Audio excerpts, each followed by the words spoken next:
Khalil Rountree is an intense human being. All right, he is just extremely terrifying. I get nightmares thinking about that body kick he landed on Carl Robertson on the ground.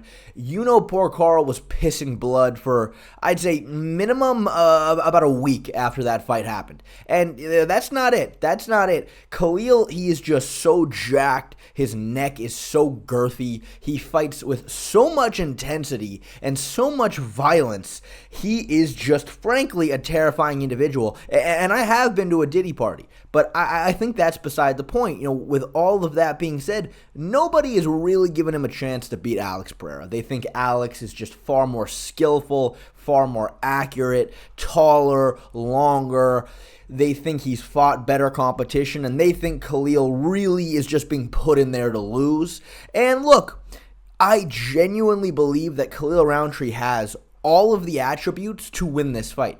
I really do, but I understand why most people are of the mind that he doesn't stand a chance, and I think it comes down to the fact that Khalil, look, power is important, right? Of course, but when it comes to knocking out your opponent, when it comes to hurting your opponent, it really comes down to landing a punch on them that they don't see coming. All right, really setting up a shot, using feints, mixing it up to the body and the head, and just catching your opponent off guard. That is what it comes down to, and that is something that Alex Pereira is a complete master at. But Khalil Rountree kind of just wings bombs at you. All right, that's pretty much it. There's not a ton of setup. There's not a ton of combinations. There's not a ton of feints. He kind of just throws everything he has into every single punch. And because of that, it is easy to see his shots coming. They're still terrifying, don't get me wrong, but, you know, you look at the Dustin Jacoby fight, right, which I would say there is a good argument that Khalil lost that fight. You know, what you're going to see is Khalil, again, winging bombs. Jacoby is very aware of these bombs coming his way. He stayed fairly defensively sound. And the big issue here for Khalil is when you're putting everything you have into these shots and you're hitting nothing but air, you are now off balance, you're out of position, and you're in a spot where you're open to get countered and you're open to get hurt. But Jacoby, on the other hand, he was the one setting up his punches, moving into the pocket intelligently, and landing combinations. And, you know, they weren't as powerful, they weren't nearly as scary, but what we saw was Khalil himself is a bit stationary, doesn't use the most amount of head movement, kind of just covers up and allow Dustin to land combinations on him.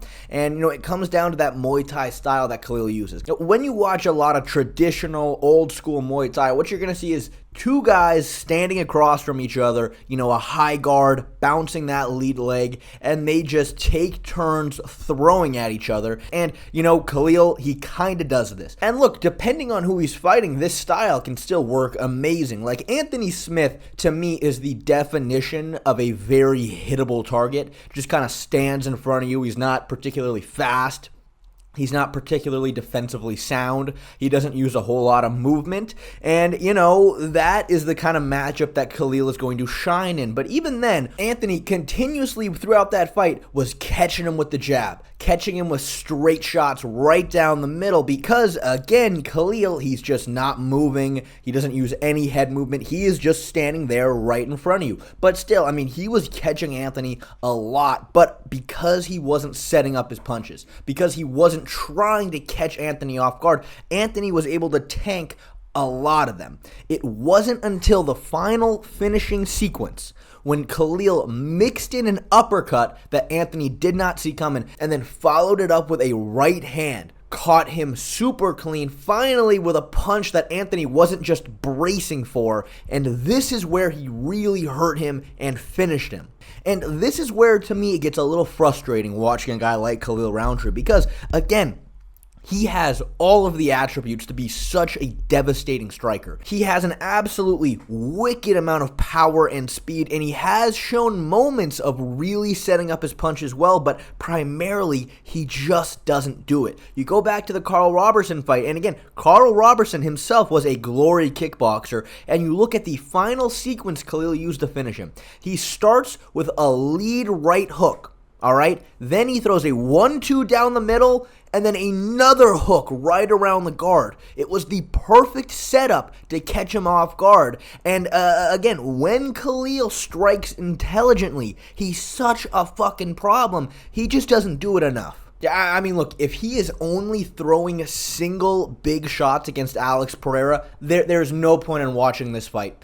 Absolutely no point. He is going to get eaten alive, and he will never, ever get close to landing on Alex. Because, you look at Alex's defense, and, a point that I've talked about a lot on the channel is there's a sort of narrative out there that Alex has really bad boxing defense. They say, well, his boxing defense is spotty, it sucks.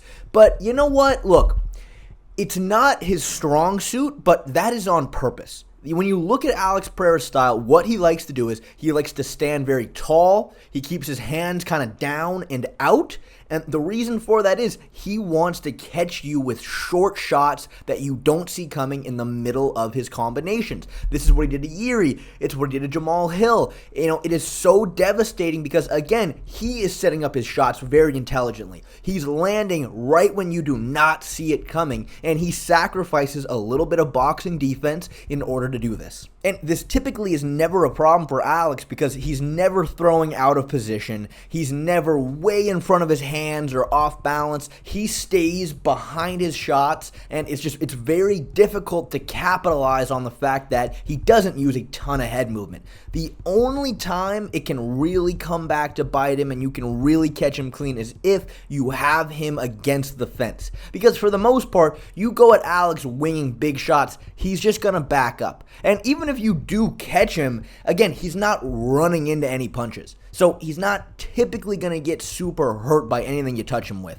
But again, you get him backed up to the fence, and now his lack of head movement and boxing defense, that is where it really opens up. And, we saw this in the Jiri fight. So look, if I was working with Khalil for this fight, the number one thing we are spending the entire 8-week camp on is pressuring his opponents up to the fence. You've got to get Alex to the fence. That is where your shots are really going to open up. And again, it cannot be single punches. You got to mix in the hooks and the straight shots. Because, since Alex kind of has his hands out and his head right up in the air, the straight shots is what's going to land. But you have to disguise it with the hooks. That is the one way I can really see him catching Pereira clean. But of course, we got to worry about Alex's leg kicks. They are such a problem. And again, you may say, well, because Khalil uses such a Muay Thai style, perhaps he can negate the calf kicks, but Dustin Jacoby was landing a lot of clean leg kicks on Khalil, and that is because,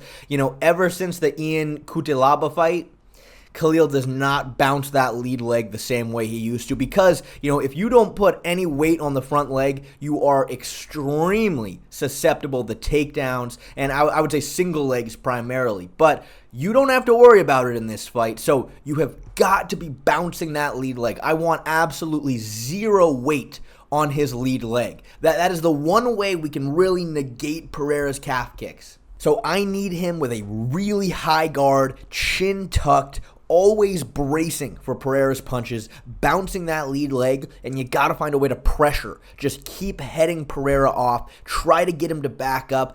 Don't overextend on punches. I would keep it with jabs and, the occasional big shot just to keep Pereira on his toes, but you got to back him up to the fence. And I think if he can do that and then he can start mixing in the straight shots with the hooks, I think that is the one singular way he could potentially beat Alex Pereira. And if he pulls that all off to a T, I give him a 35% chance of winning this fight.